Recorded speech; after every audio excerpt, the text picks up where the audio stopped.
The title of this panel is, If Life is Emergent, What's Top Down in Biology? And the way we'll structure this is I've asked all of the panelists, who I should introduce actually, Bruce Damer, you heard from this morning, lovely talk. Stuart Kaufman and Mike Levin, you'll hear from tomorrow. I think each of you has an intro session and then a longer session. Yes. All three of these gentlemen are biologists with both an experimental side and a theoretical side. And so I think we'll have some very interesting views about this question of what emergence is and what top-down control, which in a sense is the opposite of emergence, is. So I've asked each of them to speak very briefly about the question, what is emergence? So if we could have our slides up there, please. Yeah. Do you want to, maybe Michael could start? Do you think would be a good order? Yeah, we could go in that direction. Yeah, let's do that, yeah. So the first question is, what is emergence? And what is the role of emergence in biology and biological thinking? So would you be willing to start, Mike? Sure, I can start. Are my slides up somewhere? Okay, I have your slides into the top-down control section, which is the next question. Next question, okay. Yeah. So we'll deal with emergence first and top-down second. Okay. I guess I would say we've heard a couple times ants mentioned, and I think that's a very reasonable example. I would say that emergence is a type of process where you get some sort of complex, interesting outcome from the repeated action of lots of smaller subunits where none of the small subunits have access to information about the whole. So they're not proceeding according to a plan, they're not going towards some specific purpose that they know about. There's typically low-level rules that are followed by a large number of small units. They follow these rules, and as a result, something amazing emerges. It could be an anthill, it could be some sort of dynamic in a society or an economy and whatnot. So in biology, my particular background is developmental biology. So what keeps me up at night is the question of how cells and molecular networks get together to make large things like your body. So how do they set up an anatomy? And in particular, not only how is that anatomy formed in the first place, but actually how that anatomy becomes edited or repaired. And I'll just give you one quick example, which actually is, I think, fairly hard to address from the perspective of emergence. If you have a salamander, and you take a tail from another salamander and you surgically replace it where the salamander's limb is supposed to go. Over some number of months, that tail is going to be remodeled into a limb. So those individual cells are going to rework that tail to be a limb. Now, the number of fingers in the limb, the size of a limb, the position of a limb, these are all things that are not defined at the level of individual cells. And so then we have this puzzle of how is it that these cells cooperate towards a particular large-scale structure? And is that the result of an emergent process, or are they following some understanding of what the global structure of a salamander should be? So I would say that's the sort of thing that motivates my thinking about emergence and top-down control in these kinds of cases. Stuart, you want to add to that? I'd like to talk about two cases of emergence. One concerns something that Bruce gave us a brilliant lecture on today, which is the origin of life. And perhaps the core problem in the origin of life is how did you ever get a system of molecules that can reproduce themselves? If you were at Bruce's talk today, this is the puzzle he was thinking about when he was 14. He had a bunch of dancing molecules. How can you reproduce? So there's two views basically about how this might happen. One is a template replicating RNA called a polymerase that can copy itself. That's never worked experimentally. It may, but it hasn't worked experimentally. The other is an idea that actually I'm the author of, and I published it 50 years ago, and we're still working on it. Okay, so here's the idea. In chemistry, you can have a reaction that has substrates and products, and that reaction can have a catalyst that speeds up the rate of the reaction. That's what catalysis does. So suppose that I catalyze the formation of Michael out of Michael parts, and Michael catalyzes the formation of Bruce out of Bruce parts, and Bruce catalyzes the formation of Chris out of Chris parts, and Chris catalyzes the formation of Stu out of Stu parts. That would be a collectively autocatalytic set no molecule, we're actually molecules, we don't look like it. No molecule catalyzes its own formation, but the set as a whole catalyzes its own formation. Call that a collectively autocatalytic set. Now let me give you the beginning intuition that I'll talk about in more detail tomorrow. Empty out all the chairs from the room and put down 1,000 buttons on the floor. Now take a spool of red thread and break off a piece of red thread, pick up at random 2 buttons and tie them together and put them down on the floor. Just keep doing that. Just keep picking a piece of thread, tying together at random 2 buttons and putting them back on the floor. Every now and then lift a button and ask, did I lift any other buttons with it? And if so, how many? And something magic happens that's emergent, okay? And it's the following. If you plot on an XY axis, here's X, and it's the ratio of threads to buttons. So keep it 1,000 buttons, and there's 1 thread, then 10 threads, then 100 threads, then 500 threads, then 1,000 threads, and so on. What happens is, on this side, plot the size of the largest cluster of buttons you pick up. It's called a component in a random graph, okay? That's to be technical about it, okay? What happens is amazing. At first, you just get little clusters, and all of a sudden, just wham, like that, when the ratio of threads to buttons is 1/2. So if you have 1,000 buttons when there's 500 threads, all of a sudden you get this huge connected thing, okay? And it's a mathematical theorem, and try it, it's fun, okay? So if you plot the size of the largest thing, it looks like this. It's a first order phase transition. Yeah. So I want you to get the intuition that there's an emergent phenomenon, which is kind of similar to what you're talking about, Michael, when there's enough things, all of a sudden something magic that you didn't expect happens. Everything goes connected, okay? Well, with some stuff that I'll tell you about tomorrow, that gives rise to the idea that if you have a sufficiently complicated soup of molecules of high enough diversity, it will spontaneously give rise to a collectively autocatalytic set. And it's absolutely true mathematically, it's true computationally. People have made collectively autocatalytic sets, and we'll wait and try to see whether or not we can do it with random sets of polymers. So how am I doing on time? You have 2 minutes left. Good, I can tell you the other one. There's something called a Darwinian Pre Adaptation. So if you ask Darwin, look, Coffin, if I ask Darwin, I say, what's the function of my heart? Well, he would say, to pump blood, and he'd be right. Function of my heart. Notice it's a subset of the causal consequences of my heart. My heart also makes heart sounds, and it jiggles water in the pericardial sac and a bunch of other things. Physics can't get to functions because it can't describe subsets of causal consequences. So if functions are legitimate, which I'll talk about tomorrow, you can't reduce biology to physics. Anyway, Darwin then had another idea. He said, you know what?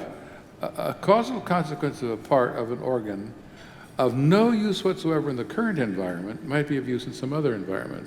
So your heart maybe could become an earthquake detector. These are called Darwinian Pre Adaptations. It doesn't mean foresight on the part of evolution. It just means that it worked out that way. I'm going to tell you one Darwinian Pre Adaptation, and I'll talk about it tomorrow too. Some fish have a thing called a swim bladder. It's a sac partially filled with air and partially filled with water. The ratio of the two turns neutral buoyancy in the water column, where's neutrality.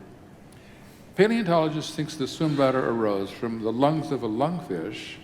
Water got into the lung of a lungfish. Now it's poised to evolve into a swim bladder, and it did. So let's assume they're right. I'll talk about this a lot tomorrow, but I want to get to another form of emergence, which is the following. Once there is a swim bladder in a fish, is it now possible that a worm or a bacterium could evolve to live in the swim bladder? Well, of course, right? Okay, let me call that an adjacent possible empty niche. It's really true that a worm could come to live in a swim bladder once there's a swim bladder. Or it's really true that a bacterium could come to live in a swim bladder once there's a swim bladder. Now, do we think that selection had something important to do with crafting a functioning swim bladder that could function for neutral buoyancy in the water column? Of course, selection in some anthropomorphic sense struggled to craft a functioning swim bladder. But do we think that natural selection struggled to make a swim bladder such that it afforded an empty adjacent possible niche? No. Selection didn't try to make something that would afford an empty adjacent possible niche. And this is the second sense of emergence. Without selection achieving it, without selection achieving it. Evolution is carving its own future possibilities of becoming. That, I think, is radical emergence. And it's real, and Darwin didn't know it. Cool. Chris. What, Chris? Chris, you wanted to go next in your... No, I'm just moderating here. I'll ask some more questions later. I just moderating. Hanging in and just sitting here and moderating. So you can control your slides with see. the slide advancer. Which I may go to. I'm going to start out with a story. I was walking by a lake at a retreat center called the Nanda Village. Have any of you been up there? It's a fantastic place in Nevada City. And I was just sort of doing a meditation there. And I was there for a long time. And I noticed in the pond that there were lotus growing. And the sun was coming up. And the lotus, all of the ones on the far end of the pond, they were facing it. All their leaves were up, facing it perfectly. And I thought, wow, how did they do that? Well, are they tracking this? No. They just grew because every morning there was this sunshine, so they just grew into the best facing position for morning sun. But all the lotus that were close to me in the pond were facing the other way to get ready for the evening sun. Like there were evening sun lotus and morning sun lotus, and this must be in some tradition somewhere that someone observed this. And it struck me then that everything is about tools. You know, when I was going to my hotel room, there was a guy with a backpack, and he was a service guy for the hotel, and he was just hanging with tools. You know, wrenches, and something was going wrong or right somewhere. And then it struck me that everything's tools. Everything is tools that are invented and then tried out, including spiritual tools. The whole thing is just about a bag or a backpack of tools. And what Stu is describing is the tool, the accidental invention in this, up against this barrier of the tool of the swim bladder, which he'll tell you about more tomorrow. But even in the beginning there was the tool. And how did nature do it? Well, did you all see the slides this morning? Did you all, pretty much everybody? Because I can show you a little bit of the slides now, but if you've all seen them. So you remember the cycling system? It's a tools by chance factory. So you want to start a civilization or a life form, you have this factory that says, I'll crank out any number of tools, but they're random. So you have forks that curl over, and you have a knife that has a loop on the end that really wouldn't work as a knife. But this tools factory is the fecundity, the productivity, and the creativity of the universe. The universe made a lot of particles so it could do this trick. So it could there's these building blocks called monomers, and we'll make all these things called peptides, and we'll make lots of them, and one of them will be useful. You know, it's sort of like Ace Hardware with the worst business plan on Wall Street. They just make random tools, and they sell them all on everything, and then people take them home. But actually, that type of an Ace Hardware would produce new tools, but it would just have an enormous inventory of them. But it's not a problem. If the tool you bought didn't work, you just throw it into the melting unit and it makes a new one. So that really is it.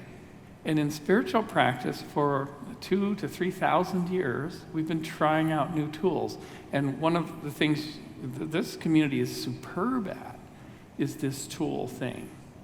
And tools for creating, tools in meditation, tools that are internal, energetic tools, tools in the air, that are floating in the air. We try them out, and through our teachers, we do the replication process and pass them on. And that is how we're lifting and gifting our evolution. Because if you create a beautiful new tool, you give it to the next person. It's the same as evolution. Spiritual practice is evolution. And it's exquisite evolution because the tools are phenomenal. They're not necessarily made out of molecules anymore. They're energetic, some of them. they're etheric tools. Think about that. You know, we've just pushed evolution into a whole new plane. And for the nerds in the audience, you know, we're doing it with silicon castings. You know, we're making tools that are really cool that nature couldn't have done out of sand, out of minerals. You know, we are the tool makers and the tool triers. And maybe that's a sort of a humbling way to rethink what this thing all is. You know, and that, you know, the universe has created this enormous playground for trying out new tools. So try to imagine, and I'll finish with this, the next generation of spiritual and energetic tools.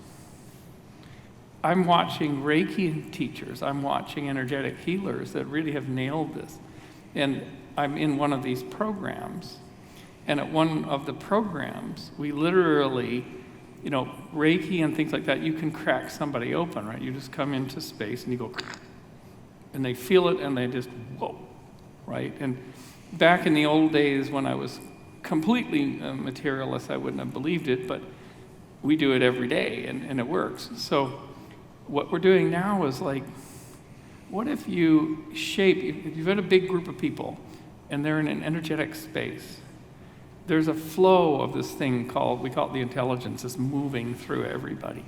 And at one point I just sat there and like, I can create attention in this space. If I focus exquisite, perfect attention, that energy creates this thing. And if I move the thing toward the person who's sitting across from me, they feel it. Huh? Has anybody done that? Been in that space? So I did that, and she was like, whoa, a new tool. You know, like I'm a nerd, like, tools, like tools. And then she said, okay, but move it down, move it into your heart. You know, you've created it out of your mental field, your spatial field, move it into the heart. So I just moved it into the heart, and then, wow. It was the same tool. It was exquisite focus, exquisite attention, carrying attention to this field. But when it came through the heart, it was, whoa. And then she felt something completely different. So we're at the verge of a whole new generation of tool making, which started with random sequences of little squiggly molecules you saw in the talk this morning, but extends all the way up to this new world of energetic tools, all the way through code and AIs and stuff like that. This is what the whole game's about. And we're so good at it. We're so darn good at this thing. How did it happen? We got 10 fingers and binocular vision, I guess. But that's my tale of tools. Okay, well, thank you for those comments. What we're going to do now is move to what's, in a sense, the opposite question. You know, emergence is a very shaky term in science, as you might be gathering from this discussion, but also the conference as a whole. And there are a lot of different notions of emergence. I'm going to have to fast forward past a lot of this All those stuff slides again. to our next question, which is there. No, there. Okay. I'm going to give this back to you so you can start again. Thank you. But our next question is not about how do simple things self-assemble, not knowing anything other than their own little local rules. It's the question, is there any information that's flowing not bottom up, but top down? Is there information coming out of the environment of these systems that's telling those systems more than they know with their local tool set, right? And so it's anti-emergence, if you will, or counter-emergence. And Mike, do you want to start? And I know you will say things about energetics also. Sure. Well, I guess the first thing to point out is that Hello? Yeah. Okay. I guess the first thing to point out is that in my field, which is basically developmental and regenerative biology, emergence is the dominant paradigm. So in our field, it is basically assumed that what you really want to do is know everything there is to know about the smallest possible units. If that's cells, that's great. If that's molecules, that's even better. And the sort of assumption is that if we understood all the low-level rules, then there would be this magical process of emergence through perhaps some modeling or something, but eventually we would understand everything we need to understand. So what I thought I would do is illustrate the opposite perspective, which I say is not a mainstream perspective in the field. But I'm going to illustrate it in the case of regenerative biology. But the first thing I realized is that this guy who wrote The Little Prince and also this other book called Wisdom of the Sands, he has a great quote which basically says everything that I'm going to say now. So what he's saying is that if you want to build a ship, don't find people and tell them exactly what to do, but rather give them a goal. As he says, teach them to long for the endless immensity of the sea. So there's two interesting things going on here. Number one is that he's pointing out that these individual actors in the process have the ability to follow goal states, so that if you give them an appropriate goal state, they are going to figure out what to do. And he's also talking about this immensity of the sea, which is a type of outcome that is not defined at the lowest level. This is sort of a larger concept that they need to get in order to follow. So to give some definitions here. So when I talk about top-down control, what I mean is a set of policies or processes that do two things. First of all, they manage and they refer to something that's not defined at the lowest level of the system. So for example, in the case of mechanics, you might be managing pressure versus the individual velocities of molecules, right? So you have these large-scale concepts that show up. In the case of developmental biology, you might have the task of building a hand, which is, again, something that's not defined at the level of individual cells. No individual cell has access to all the parameters of the whole hand. So that's the first thing. And the second thing is that for top-down control, you need to be able to have your subunits execute events towards a goal state. And it's not simply that your system ends up reliably in a particular state. There are lots of emergent systems that will do that. Balls rolling down hills will do that. But that goal state should be malleable. It should be changeable, such that if you change the goal state, the individual subunits will follow and do something different. And so a simple example is simply a pursuit of goals by animals. So a mouse that knows where the cheese is in the maze, the brain is able to pursue this goal that once you're placed in the maze, it knows exactly where to go. It's going to get what it needs to get. So I'll give you two, and of course evolution does not fail to exploit the many benefits of top-down control. The benefits of top-down control are that you can solve what's known as inverse problems, and I show you one example. The example on the left we'll start with, and this is called trophic memory in deer. In certain types of deer, you've got this, every year you've got the same stereotypical branched pattern, and what you do is at one point called year zero, you come along with a knife and you etch into the bone, past the velvet, into the bone, somewhere in the branch structure. And at that point, it builds a callus, it heals, and the whole antler thing falls off, the whole rack falls off.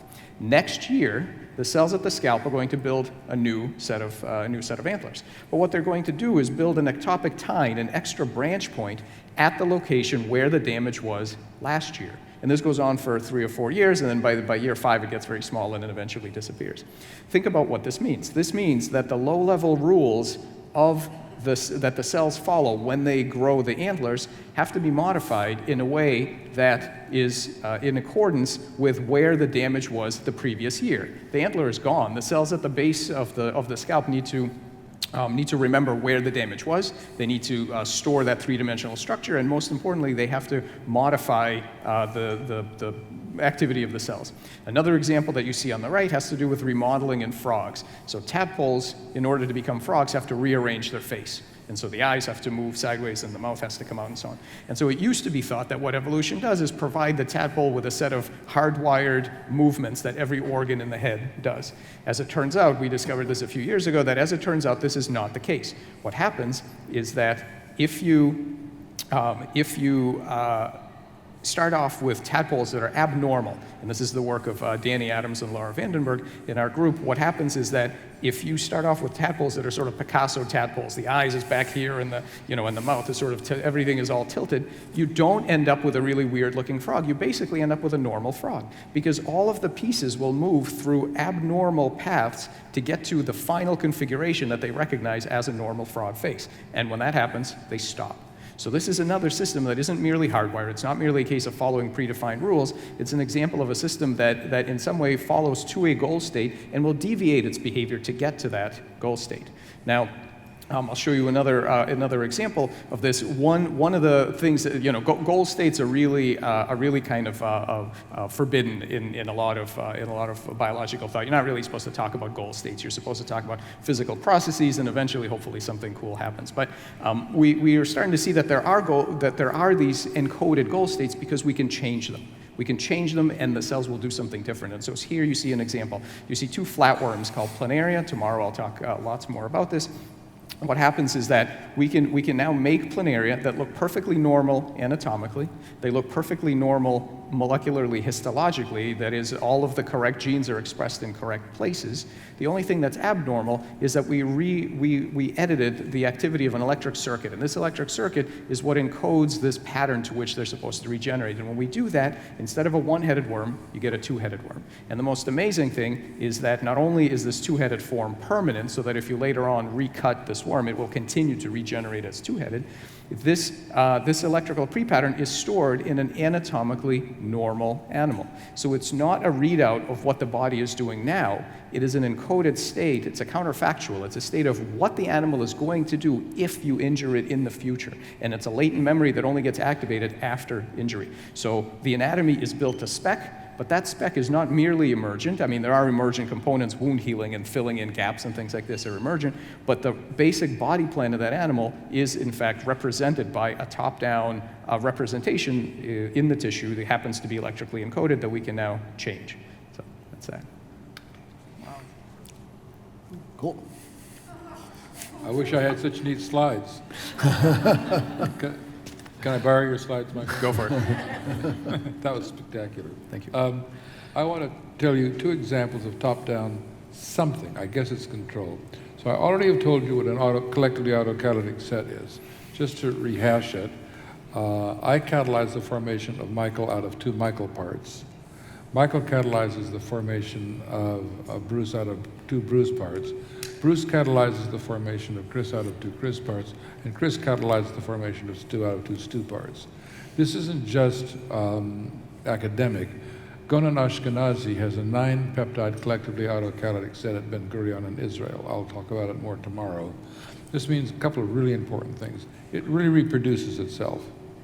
That means that a set of proteins, not DNA or RNA, are capable of molecular reproduction. The origin of life field is locked into the conviction in America that molecular reproduction has to be based on template replicating RNA. That claim is just false. Period. Out. Throw it out. It's not true. Gonan's got a 9-peptide autocatalytic set. Okay. Now, meanwhile, there is an inalienable holism about Gonan's set and the four of us as a collectively autocatalytic set. I don't catalyze my own formation. I catalyze Mike's formation, who catalyzes Bruce's formation, who catalyzes Chris' formation, who catalyzes my formation. There are 4 catalytic tasks. Collectively, we jointly make one another, right? No individual molecule makes itself. There is an inalienable holism here that's top down.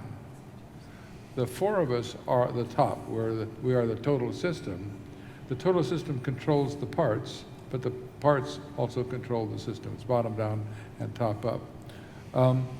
In something like 1780, or plus or minus 10 years, Immanuel Kant, in the Critique of Judgment, said, an organized being, then, has the property, roughly is the way he worded it, that the parts exist for,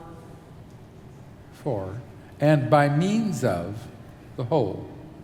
A collectively autocatalytic set is, we'll call that a Kantian whole. A collectively autocatalytic set is a Kantian whole, okay? The 4 of us exist for and by means of one another, right? So I want you to pick up what I'm trying to tell you, please. It's that there's an inalienable, unalterable holism here. There's nothing mysterious. It isn't that the parts have the property, the whole has the property of collectively making one another. Can you see it? So that's a case of a kind of top-down control. It's different than the sense that Michael has told us about. There's more than one sense of emergence, and there's more than one sense of top-down something, whether you want to call it control or not. So one is that the whole is playing a role in mediating the parts. Somehow I'm just fascinated by the planaria. I actually got into biology because when on my way to medical school, I was cutting planaria in half and wanting them to regenerate. So I haven't seen a planarian for a long time, Michael. Thank you. So now the second one has to do with, and there's many, but let's look at this Darwinian Pre Adaptation, in which once there's a swim bladder, I think you will agree, it's now truly possible that a worm or a bacterium can evolve to live in the swim bladder. What's just happened? The swim bladder is a new actual in the universe. There really is a swim bladder now. There wasn't 1,000 years or 1,000,000 years before, but now there's a swim bladder. So let me call that a new actual. In the context of that actual and the fact that there's worms around and bacteria around, in that total context, something new becomes possible. The worm or the bacterium can come to live in the swim bladder. So I need to try to point out the context. It's not just the swim bladder, it's a swim bladder in its entire ecosystem that happens to include bacteria and worms, that it's now possible that a worm can come to live in the swim bladder, right? That's another form in which the whole, in this case, the whole ecosystem, is contributing to what may potentially happen in the evolution of the biosphere, because it really is true that 1,000,000 years later you might have worms that live in swim bladders. Let me show you the same thing in the global economy. So I've thought about economic growth for many, many, many years. I'm going to tell you something that the economists seem to not know. It really peeves me that they don't know this, that they don't, or if they do, they don't want to talk about it. So how do you make economic growth models in economics? You make a single sector model where the economy is making stuff. It's purple stuff, it's called GDP. Okay, it's just stuff. And then you plug into it labor and capital and human knowledge and savings and investment and all these things, and you make an economic growth model. There are dozens of them out there. And in many ways they do a good job. What they totally fail at is the innovation of new goods and services. They can't talk about the making of new kinds of goods and services. We are in an explosive era in the global economy, which has exploded from maybe 10,000 goods and services 50,000 years ago to 1 billion goods and services are in New York City alone today. Nobody knows why. Why has that happened? And I'm going to try to sketch part of the idea, and it's the same thing as the swim bladder and its context of the other species. So let's watch it as follows. Once Turing invented the Turing machine, there was in the adjacent possible of the Turing machine the invention of the mainframe computer by von Neumann, right? Once von Neumann invented the mainframe computer, it did not cause, it enabled the invention of the personal computer along with the invention of the chip. Once there was a personal computer, in the adjacent possible, what could arise next, just like the worm in the swim bladder, it was now possible that you could do word processing, and Microsoft came into existence, yes? But once Microsoft came into existence, it became possible to share files, and modems got invented. I mean, I remember modems from many years ago. But once you could share files, wouldn't it be a great idea to have the World Wide Web? Well, and the World Wide Web got invented. Once you had the web, could you sell things on the web? Yes, and eBay and Amazon and other things came along. Then that put content on the web, and once there's content on the web, could you get Google? Yes, and we got Google. At each stage, what arose and became next possible intended on the, and I haven't quite said this part of it yet, on the entire context of all the goods and services in the economy, move forward as a cloud of what's called, I'll call an economic web of complements and substitutes. So the complement of a screw is a screwdriver. You use them together to create value. The substitute of a screwdriver is a nail. I mean, the screw is a nail. You use one or the other to fasten boards together. The economic web is a set of all goods and services with links between substitutes and links between complements.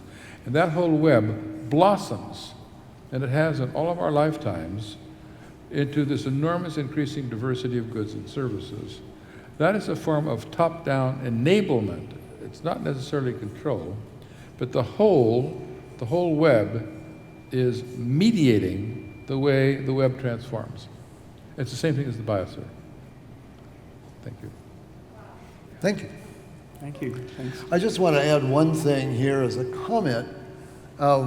In physics, there's a concept called the boundary condition.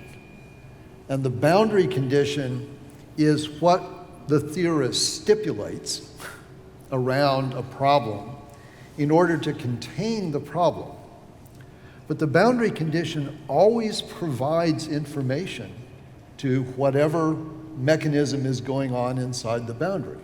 It contains it by giving it inputs from the outside. When it bangs against the boundary, something happens.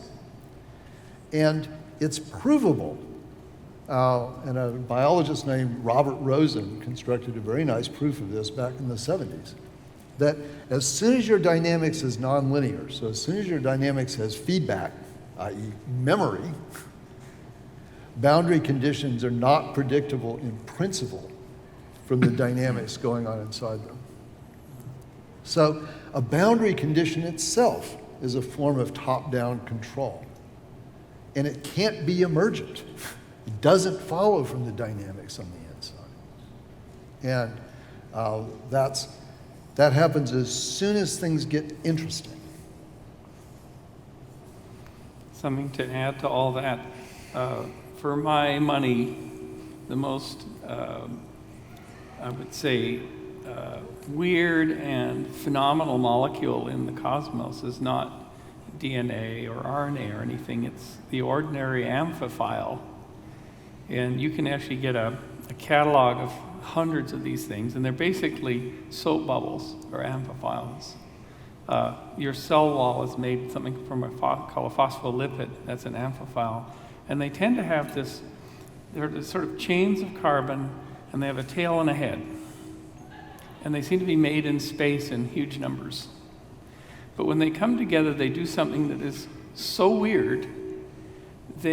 What we'll do is we'll take an egg yolk, and within the course of one morning, just processing it, we make a whole bunch of little phospholipid. We do this so we save money in buying this stuff chemically, because we can do it from egg yolks. You pull it right out of egg yolks. You put a gram quantity of egg yolk on a slide. You put a drop of water on that, and you drop a cover slip on that, and you look down the barrel of the microscope, and a universe unfolds in front of your eyes. It will never be the same again.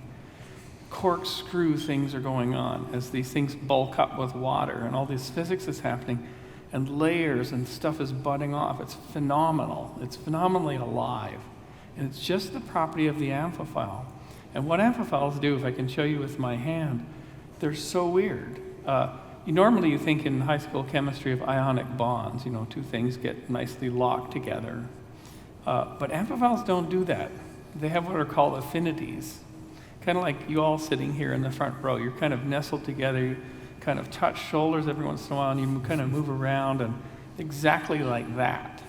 And so amphiphiles do this thing where they're nestled together, they're sort of attracted, but because they're polar, plus minus, sometimes they flip. They're constantly flipping and flipping and flipping. And they can form these bilayers where, two parts of them, they're basically two layers. Like one is positive, one is negative, and they're these bilayers. And because they're flipping and they're moving constantly, they're just moving, they can let other molecules through.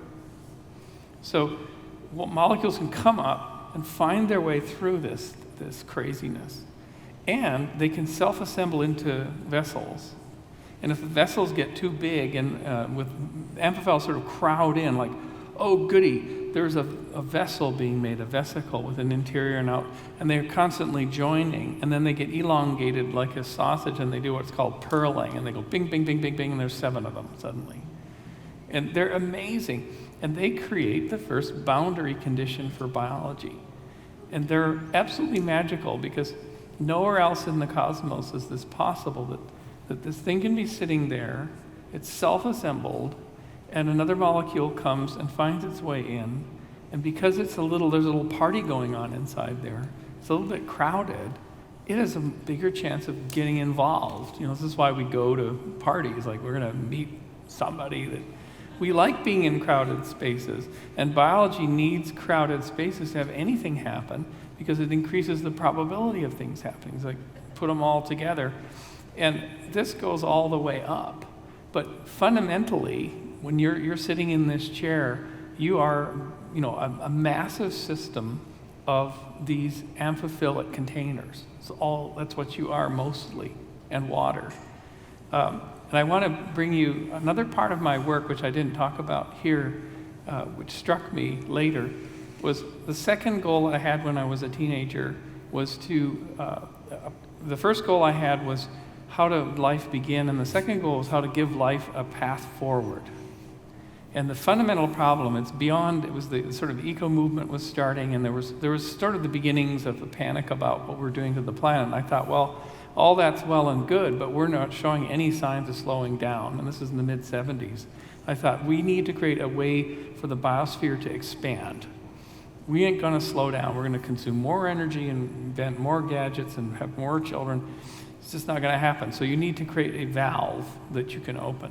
And I started studying space and ultimately did 25 mission designs and simulations for NASA, how to take people to asteroids, and now we're involved in landing on Mars. But one of the things that I came up with two colleagues at the SETI Institute and a balloon designer was, we said to ourselves, how is it best that we can extend the biosphere, that we can allow life to go off the planet? We came up with this crazy idea that I've been working on for 5 years, but it's the balloon designer, Julian Knott, who cracked it. Because we're coming at where you get your goodies to expand your biosphere is asteroids. These asteroids and old comet heads, and there's trillions of these objects, and we're made out of them. The building blocks came in on them. They're big and small, and some of them are threatening to the planet, and mostly they're just there. If you can extract from those, you can build a whole new civilization in the solar system. But most of the people working on that have cables. They're showing these nonsense ideas of bolting factories onto them. And Peter Janiskins, who's my co-inventor of what I'm going to describe to you, is like, no one ever talked to me about it. These are consolidated rubble piles. You don't want to put any pressure on them. They'll come apart and destroy you. We came up with this idea of extending a balloon, ordinary helium balloon of Vectran ropes around the asteroid, introducing a xenon gas mixture, and it turns out that we can stop the tumbling of a 1,000-ton reference object in less than 24 hours through gas friction. Then we can steer it and blow gas at it with our ductwork and our solar power on the outside. And this is a robotic spacecraft. And we cooked this all up for a NASA proposal. We didn't get funded, but we got scored really highly. We sort of blew them away because this is actually the only way you can do this, right? And we didn't get funded, so I did a TEDx talk, just give away the intellectual property. So it's gone now to Elon Musk. I'm going to go see Jeff Bezos, and I'm going to China to present it to the Chinese space program. But what this gives you, you can make biospheres. You can take something that's half water and ice and half rock and melt it to a globule and introduce biology and an atmosphere, and you can have a biosphere in space you can move around. You can pull nickel out of it and do 3D printing through the MOND process. And you can pull water out of it and make tanks and fueling stations all over the solar system to refuel on the way to Mars and stuff like that. It's the breakout technology. And then last year I had this vision of, wait a minute, if I was rolling the clock 1,000 years from now and I did a time-lapse picture of the the solar system, they would show, the breakout of human beings. It's a couple guys go into the moon, and then lots of satellites, and then the outer solar system gets explored. But then there's this pause, and then suddenly around the mid-21st century, all these encapsulations start around asteroid and kind of cometic material all over the place, and this stuff starts moving around. And I realized, if this happens, it's going to look exactly like the origin of life. It's the same process. Encapsulation to create reaction and relationship, and power biology and material, and we feed from that. It's a cellular explosion. This will be the way it happens. You know, I visit Freeman Dyson every couple of years, and I showed it to Freeman because he always have thought about these Dyson spheres and everything. And, you know, he was sort of saying, well, what do we call this? You know, and so I'm waiting for somebody to name this the Damer bubbles or something. But it may be that if you look at civilizations that are successfully colonized their local area, there are disks of worlds. We're not talking just we're talking they're creating new worlds. And it's the way to crack this code and to extend living spaces, because we're gonna kind of like burn up the earth at the rate we're going. And one night I had a dream, and I asked Gaia about how are you sad because we're using up all the green? And she says, no, as long as you do the act and build me a new home. Allow me to reproduce. That is the prerogative of life. It's the division of the cell. So if we are the reproductive organs that allow the biosphere to reproduce itself, we have a purpose, an actual purpose. And it's both top-down emergence and bottom-up, because we're honoring the 4 billion year legacy that made us and say, we'll give you a path forward. And evolution can continue in many worlds. And it's no-brainer technology. We do it with helium balloons, Julian designs. So that was another talk at Unfuture Sand. Great, thank you very much. Okay, we've got 15 minutes left, and I think the right thing to do is just open this up to questions. Let's see if someone has a mic that they can give to Julia down here on the front row. Julia's already champing at the bit. So two questions. Bruce, just this came into my head when you were talking about the bubbles and the civilizations, yada yada. That could Saturn's rings be collapsed bubbles from a past civilization? I'm sure you've thought of that, right? Yeah, no, they're beautiful natural creations. Okay. They're by shepherd moons. Do you know the entire structure is held together by counter-rotating moons? I didn't know that. That's on the cool. outside, yeah, that come and they dance and they change orbits and they go on. The whole structure is held together by those. We called our spacecraft Shepherd, by the way, because to shepherd our civilization out. But it's just these two little moons. That's an accident, you know, and this is a huge thing. And they're holding together the structure of the rings. Yeah, they're the ones that are shepherding the entire thing. You can ask Carolyn Porco, who's the mission PI. I believe you. Yeah. Yeah, I don't need to. It's so cool. The second thing is, to Stu's point, so going back to the button analogy. Yes. And the half rule, the ratio. The what? The ratio of the half, the 2 to 1. Yes. And that's the discontinuity. Yes. The boundary condition there, or the sort of hidden assumption there, I know it's not hidden in your work, but I mean, I'd just like to point out, is that the person who's doing the connecting has to know the rule that you don't connect a button to the button right next to it. Correct. You have to connect it in a certain way. And what's interesting, not a stochastic way. No, it is stochastic. No, that's what I'm saying. It's just a stochastic way, which is a certain way. Yes. Which is different from that other way, right? And so the point is that even in these systems that... The point of what?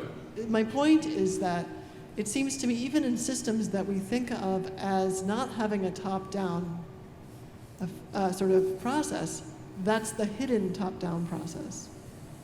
In other words, these assumptions of the ways that things have to be constructed in order to get these major discontinuities, that is the top-down process. So let's see if I understand what you're saying. Yeah. In this case, they're called Erdos and Renier in 1959. Okay. Did this work is fairly famous. So a random graph is a set of dots connected at random by sets of lines or vertices and edges. Correct. And so the rule of the game is pick your buttons at random, tie a thread, and put them back down, and just keep doing that. Right. I'm saying that rule. That rule is something, yeah. Is it a It's like a boundary condition. Well, you won't get it. You're right. You won't get the phenomenon unless you follow that rule. Right. I guess it's a generative process. Yeah. You want to call it top-down, you might want to call it top-down. I might want to call it top-down because it's sort of like if your goal is to get this discontinuity, you have to play by this rule. So the future goal is essentially pulling you towards Yeah. the way you're going to behave at the Yeah, local that might level. be right. Does that make That's sense? interesting, yeah. Okay. Uh-huh. More questions? Surely we've said something controversial here. This is sort of, this is a little bit out of my own head a little bit, but Could whoever is speaking please raise your hand because, oh, hi, okay. Because from up here, everything's dark. so you're talking about life and generating from randomness and this sort of stuff. Is life more complex than a computer simulation, like a binary code, or could it be represented in that? Do you think? Is it you guys' opinions, or is it less complex than that, or is it simpler or more complicated than that? I've got an answer. Who wants to take that? I've got that one. So life is so much larger than compute space. This is why I gave up on computer science about 12 years ago, because it wasn't making progress on this problem. Now, I'll give you an example of that. Inside your cells are thousands of proteins and enzymes and things that fold up and do jobs. They're the tools of our bodies and all bodies. There's a project in New York where they built a special supercomputer to simulate at what's called the molecular dynamic level to do this kind of folding of these proteins. And you can't cheat. You can't make a simplistic one. You have to do all the water molecules that are bouncing into it, because you want to be able to say this is how it's going to fold in nature. And so they announced, David Shaw announced about a few years ago, was this with 5,000 ASICs, which are these kind of special processors in this cube machine, we have successfully folded, we've done like just a 2, 3, 4, 5 nanosecond simulation of a 5,000 atom protein. And it only took 3 weeks of calculation. Oh my God, it's a revolution in biology, 3 weeks of calculation to simulate that. So I used to do this talk at the Singularity University called The Singularity is Nonsense. And I did it 2 summers and I haven't been invited back since.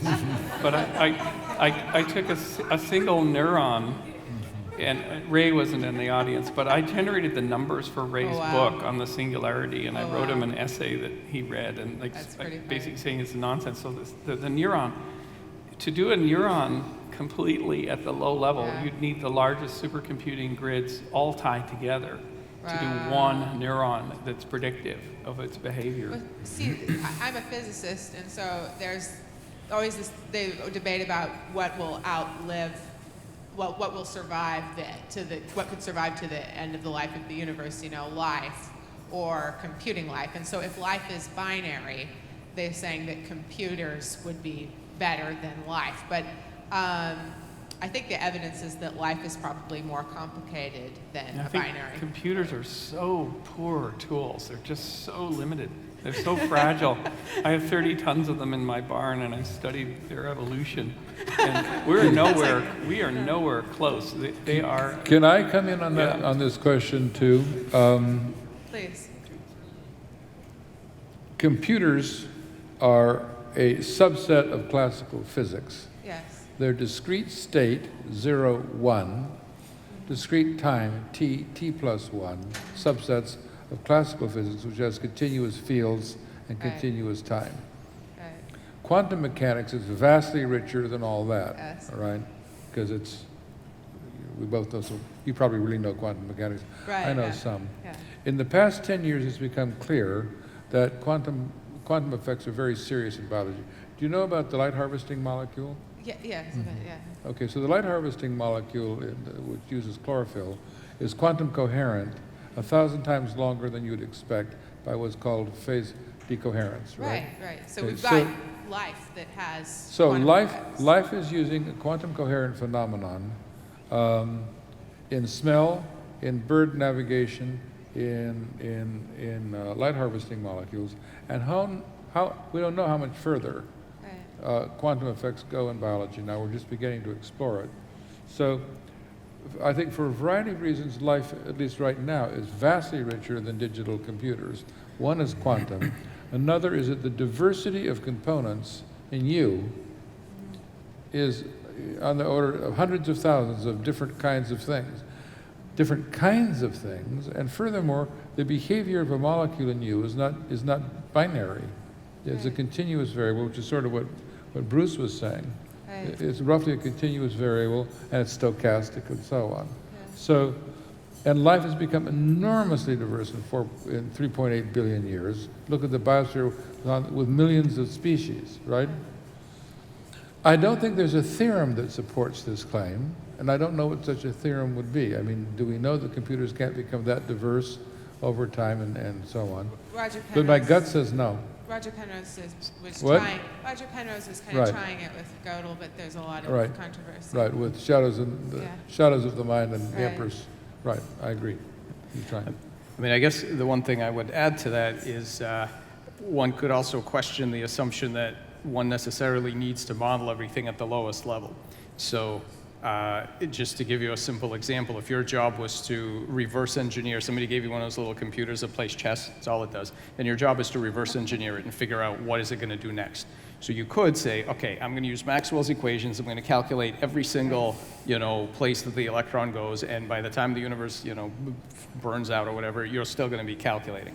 Right. Or you could know something about chess, and you could realize that, hey, that thing is like trying to protect its pawn, its king, and it's going to, dominate the center and move things around. So you might have a much more efficient way to model this if you actually model top down and you had some idea of what some of the top control layers were. So if you always go for that, now for some problems, of course, you want to understand protein folding and so on, but I think we shouldn't act as if that's really always what we're going to have to do is get every single low-level piece. You're going to oftentimes the more efficient way to understand your system might be at a higher level, and I think that ties into the top-down, bottom-up discussion. Yeah. Let me add one thing to that also, and it's that questions about complexity can always be rephrased as questions about resources. And if you want to ask, what's the complexity of modeling protein folding or a cell or a particular kind of behavior at some level of description, to take into account what Mike was just commenting on. It's really a question about what are the resources you need to do that.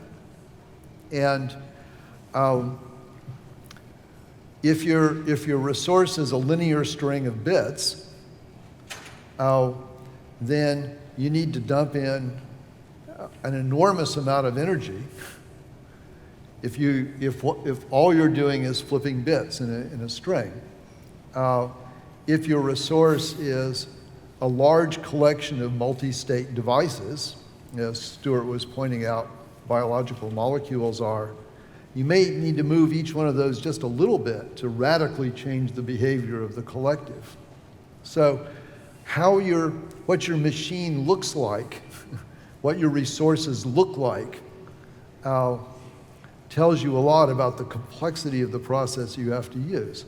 Now notice that if you've got that incredibly complicated machine called a cell, that machine already encodes a whole lot of information that the linear string of bits didn't encode or doesn't encode. And that information had to come from someplace. It's not free. So again, you can ask the resource question. What resource was necessary to construct that informational device, the cell, that you're assuming is your starting point?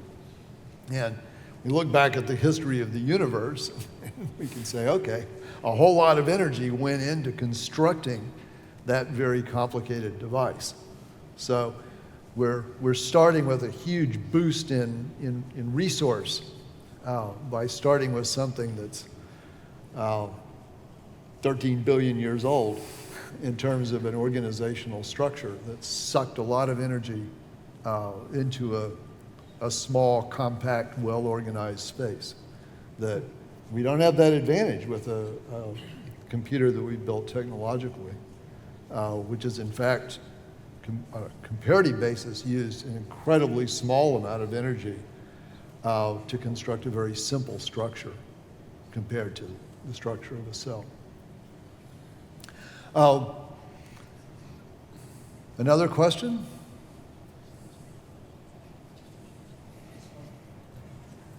Last one. And, you know, you can ask each other questions too. This may be off limits, but who knows? The kind of the model of emergence in biology, whereas these functions, more sophisticated functions, emerge in a process, and we look back now, and they're very specific in terms of the structures and the way these things fit together. And so the question is, does this concept of emergence leading to a specification in the biological systems, can you take that back into physics? And is there a way of looking at emergent processes in physics that resolves the fine-tuning problem? Gosh, should I have a try at that? Do I have a try at that, Michael? Go for it. Go for it. Okay, here's the fine-tuning problem.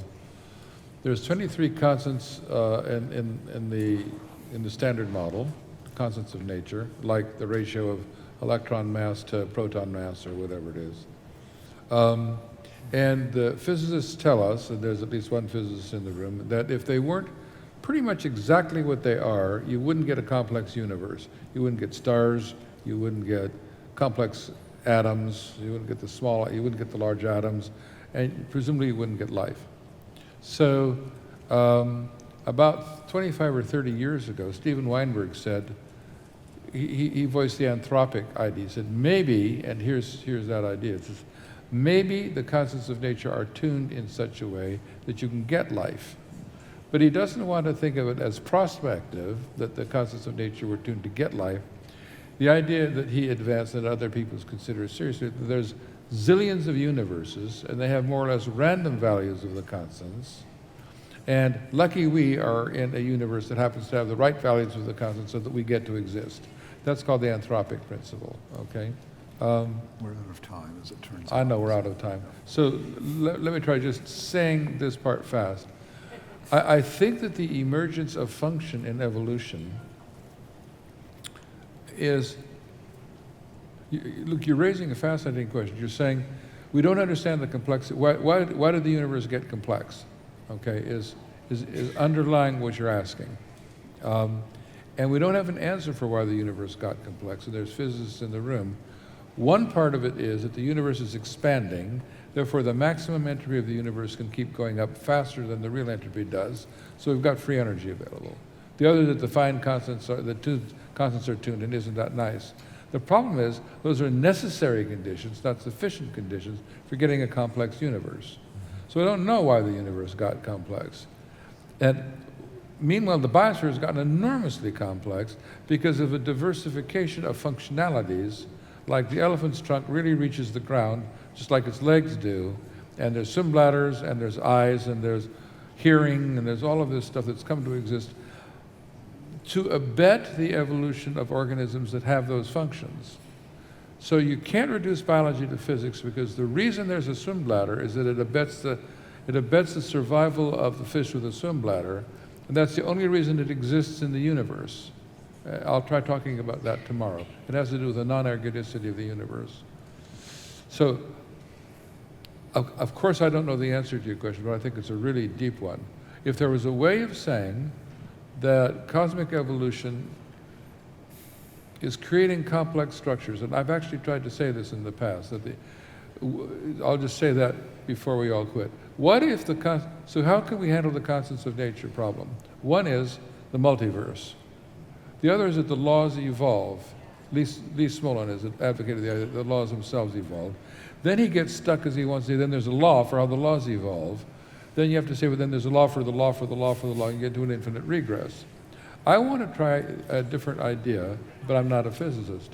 What if the laws evolve in such a way that the universe can become more complex, and the more complex universe, if you will, propagates faster and better and just wins? Now, that would give you an evolution of the laws that give you a complex universe. It wouldn't be prospective, it would simply become because it can, and something like that strikes me as pleasing. I like that idea. And that might then give us something like what you just said, just maybe, because the biosphere is evolving in such a way that its adjacent possible is exploding, and so is the economy. I think we have to stop now so that this room can be reconfigured for the next session. So I want to thank our panelists very much, and thank all of you.